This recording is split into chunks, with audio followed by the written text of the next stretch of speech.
মেলা সবচেয়ে বড়, মানে এত বড় মেলা করিমগঞ্জে বামুজার মাদ্রাসাতে হয়নি। বামুজা মাদ্রাসার তত্ত্বাবধানে এবছর 87তম অধিবেশনের সভা পরিচালিত হচ্ছে। এত সুন্দর এবং সুগোছালো সভা অনুষ্ঠিত হচ্ছে যা বলার বাক্যের বাইরে। পুরো মেলাটি ছিল অনেক সুন্দর এবং সাজানো গোছানো, এবং অনেক পরিমাণে দোকানপাট রয়েছে। নাগরদোলা থেকে শুরু করে প্রত্যেকটা গেম যেন অনেক সুন্দর এবং অগোছালো বাচ্চাদের। চলুন একজন দর্শক থেকে শুনে। মেলা খুবই ভালো লাগছে আমাকে। এত সুন্দর মেলার পরিবেশ, আমার মন অনেক ভালো লাগছে এখানে। এবং আমি মেলার চারিপাশে এমন ভাবে ডেকোরেশন করছে অনেক সুন্দর, মাজারের প্যান্ডেল করছে অনেক সুন্দর এবং ভালো। চলুন ঘুরে আসি, মেলাটি দেখে আসি, প্রত্যেকটা দোকানগুলো দেখার চেষ্টা করব।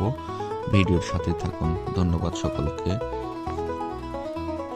এবং মেলার মূল আকর্ষণ সবার শেষে পোলা বিতরণ করবে, যার জন্য সবাই মুখিয়ে থাকে পোলা খাওয়ার জন্য।